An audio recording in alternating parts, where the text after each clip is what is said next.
මොකක්ද මේකට විසඳුම? ඒක තමයි ප්‍රශ්නේ. පින්වත් දරුවනේ, මේ ප්‍රශ්නේ අද විතරක් තියෙන එකක් නෙවෙයි. බුදුරජාණන් වහන්සේ වැඩ ඉන්න කාලෙත් ඔය ප්‍රශ්නේ ওই විදිහටම තිබුණා. සංඝාරව සූත්‍රයේදී සංඝාරව කියලා කෙනෙක් බුදුරජාණන් වහන්සේ ළඟට ඇවිල්ලා ඇහුවා, ස්වාමීනි භාග්‍යතුන් වහන්සේ, කලින් පාඩම් කරපු ඒවත් දැන් පාඩම් කරන්න මහන්සි වෙන ඒවත් අමතක වෙන්න හේතුව මොකක්ද කියලා. බුදුරජාණන් වහන්සේ හරීම ලස්සනට උපමා වලින් අමතක වෙන්න හේතුව දේශනා කළා. ලස්සන උපමාවක් වදාලා. ඔන්න කෙනෙකුට වතුර භාජනයකින් තමන්ගේ මූණ බලන්න උවමනා වෙනවා. දැන් එයාට තියෙන උවමනාව මොකද්ද දරුවනේ? වතුර භාජනෙන් පැහැදිලිව තමන්ගේ මූණ බලා ගන්නට. එයා මූණ බලා ගන්න වතුර භාජනයේ ළඟට යනකොට මේ වතුර භාජනයට ඩයි කලවම් වෙලා වෙන වෙන පාටකින් යුක්ත වතුර තියෙනවා. එක්ක රතු පාට, එක්ක කහ පාට, එක්ක කොළ පාට, මොකක් හරි පාටක් මේ වතුරට කලවම් වෙලා. වතුරට පාට කලවම් වුණාට පස්සේ එයා මූණ බලන්න ආසා කළාට මූණ බලා ගන්න බෑ. බුදුරජාණන් වහන්සේ දේශනා කළා, ඕන් ඔය වගේමයි මේ හිත කාමච්ඡන්දයට අහු වෙලා යනවා. කාමච්ඡන්දයෙන් හිත යටපත් වුණාට පස්සේ ඒ කෙනාට මතක හිටින්නේ අමතක වෙලා යනවා. මතක ශක්තිය දුර්වල වෙන්න හේතු වෙනවා කාමච්ඡන්දය. ලාමක දේවල් වලට හිත ඇදී යාම. බුදුරජාන් වහන්සේ වදාලා, එහෙමත් නැත්නම් සංඝාරව මූණ බලන්න යන කෙනා මූණ බලන්න තියෙන භාජනේ වතුර රත් වෙලා කැකෑරිලා ඒ වතුර නටනවා. රත් වෙලා නටන වතුරෙන් එයාට මූණ බලා ගන්න පුළුවන් කමක් නැහැ. ඕන් ඔය වගේමයි හිතේ ව්‍යාපාදය හට ගැනීම. මතක තියාගන්න උවමනාව තියෙන කෙනෙක්ගේ හිත තරහින් යට වෙලා නම් ව්‍යාපාදයේ හේතු කරගෙනත් මතකේ නැති වී යනවා. ඊළඟට බුදුරජාණන් වහන්සේ දේශනා කළා, සංඝාරව මූණ බලන්න වතුර භාජනයේ ළඟට යනකොට ඒ වතුර භාජනයේ සම්පූර්ණයෙන්ම පාසිනා දිය පෙඳ පාසි පාවි තියෙනවා. පාසි වලින් අර වතුර ටික වැහිලා. පාසි වලින් වතුර වැහුනහම මූණ බලන්න කොච්චර ආස කළත් මූණ බලා ගන්න බෑ. ඔය වගේමයි නිදිමත, අලසකම, තීන මිද්දය. තීන මිද්දය හටගත්තට පස්සේ හිතේ ඒ හිතෙත් මතකය රඳින්නේ නැහැ.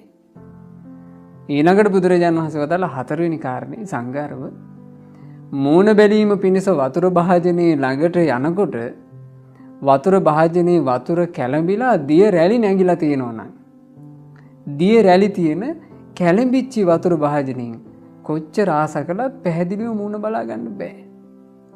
වතුර කැළඹුණු නිසා. ඕන් ඔය වගේම මේ හිතේ තියෙනවා උද්ධච්ච කුක්කුච්ච. හිත විසිරෙනවා, එක්ක හිත පසුතැවෙනවා. විසිරීම, පසුතැවීම හිතේ තියෙනකොට ඒ හිතෙත් මතකය රඳින්නේ නැහැ. ඊළඟට භාග්‍යවත් බුදුරජාණන් වහන්සේ වදාලා අන්තිම කාරණේ, මූණ බලා ගැනීම පිණිස වතුර භාජනයේ ළඟට යනකොට වතුර භාජනයේ තියෙන තැන අඳුරුයි න ะ. කළුවරේ වතුර භාජනයේ. වතුර භාජනයේ කළුවරේ තියෙනකොට මූණ බලා ගන්න බෑ. ඕන් ඔය වගේමයි කිව්වා හිතේ හටගන්න විචිකිච්ඡාව, සැකය. සැකය හේතු කරගෙන මතකේ රඳින ස්වභාවය නැතුව යනවා. එහෙනම් මතක නොහිටින්න හේතු මොනවද? කාමච්ඡන්දය, ව්‍යාපාදය, තීන මිද්දය, උද්ධච්ච කුක්කුච්චය, විචිකිච්ඡාව. මේ පහ තියෙනකොට කොච්චර මතක තියාගන්න ආසා කළත්, කොච්චර ඇහුවත්, කොච්චර පාඩම් කළත් මතකේ රඳින්නේම නැහැ.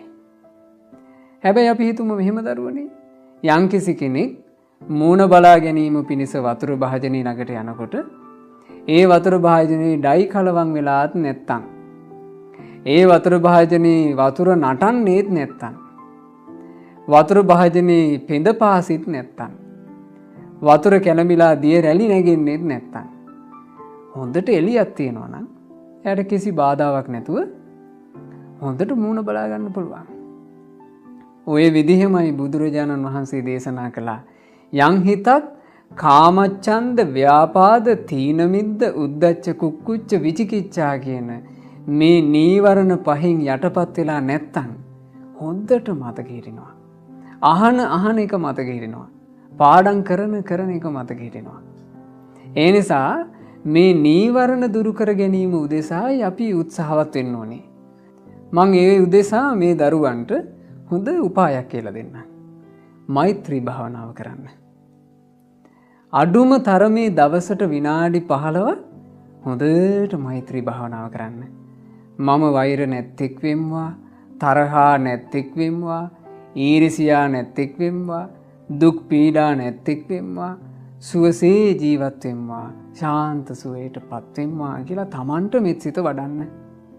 ඊළඟට මා මෙන්ම මේ අවට සිටින සියලු සත්වයෝ වෛර නැත්තෝ වෙත්වා, තරහ නැත්තෝ වෙත්වා, ඊර්ෂියා නැත්තෝ වෙත්වා, දුක් පීඩා නැත්තෝ වෙත්වා, සුවසේ ජීවත් වෙත්වා, ශාන්ත සුවයටපත් වෙත්වා කියලා අපි අනුපිළිවෙලින් තමන් අවට සිටින, තමන්ගේ නිවසේ සිටින, ඊළඟට තමන්ගේ ගමේ සිටින, තමන්ගේ නගරයේ සිටින, තමන්ගේ පළාතේ සිටින, මේ රටේ සිටින, මේ ලෝකයේ සිටින කියලා මේ සියලුම සත්‍යයන්ට විනාඩි 15ක් විතර මෙත්සිත පතුරවන්න හුරු වෙන්න. ඒකට කියනවා මෛත්‍රී භාවනාව. ওই මෛත්‍රී භාවනාව දරුවනේ දවසට අඩු ගානේ විනාඩි 15 ඕගොල්ලෝ කරනවා නම් සතියක් යනකොට ගොඩාක් හොඳ මතක ශක්තියක් ඕගොල්ලන්ට හැදෙනවා. ඒක ඊටත් වඩා වැඩිපුර කරනවා නම් හොඳ මතක ශක්තියක් හිතේ ඇති වෙනවා. ඒකට හේතුව මොකද්ද? බුදුරජාණන් වහන්සේ මෛත්‍රී භාවනාවේ ආනිසංස වදාරනකොට දේශනා කළා. තුවටං චිත්තං සමාධියති. මෛත්‍රී භාවනාව කරන කෙනාගේ හිත වහා සමාධිගත වෙනවා. ඉක්මනින් හිත එකඟ වෙනවා. ඉක්මනින් නීවරණ පහ වෙනවා මෛත්‍රී භාවනාවෙන්. ඒ නිසා මේ දරුවෝ මෛත්‍රී භාවනාව කරන්න පුරුදු වෙන්න. අඩුම තරමේ දවසකට විනාඩි 15ක් ඊට වැඩිපුර පුළුවන් නම් ගොඩාක් හොඳයි. මෛත්‍රී භාවනාව ගැන කෙනෙකුට හිතෙන්න පුළුවන් අනේ මට වාඩි වෙලා භාවනාව කරන්න බෑනේ කියලා. වාඩි වෙලාම කළ යුතු නෑ. කෙනෙකුට සක්මන් කර මේ භාවනාව කරන්න පුළුවන්. පළඟ බැඳගෙන වාඩි වෙලා කරන්න බැරි නම් පුටුවක වාඩි වෙලා මේ භාවනාව කරන්න පුළුවන්. කිසිම බාධාවක් නෑ. මෛත්‍රී භාවනාව හොද්දට හිත එකඟ කරගෙන කිරීමයි අප විසින් කළ යුතු දේ. එහෙම කරනකොට හිතේ නීවරණ පහ වී යනවා, නීවරණ දුරු වී යනවා. එතකොට හොඳ මතක ශක්තියක්, අහන දේ මතක හිටින, පාඩම් කරන දේ මතක හිටින ලස්සන පිරිසිදු හිතක් අපිට හැදෙනවා. සංඝාරව කියන උතුම් සූත්‍ර දේශනාවේ බුදුරජාණන් වහන්සේ මේ කාරණා වදාළේ. මම මේ කාල වේලාව අනුව දරුවන්ට මේ කෙටියෙන් පැහැදිලි කරපු කාරණේ යම් දරුවෙකුට ඒ සංඝාරව සූත්‍රය කියවලා හොඳට පැහැදිලි කරගන්න පුළුවන්. මේ දරුවෝ හැමදෙනාට නීවරණයන්ගෙන් බැටකන්නේ නැති පිරිසිදු හිත් උපදව ගන්න.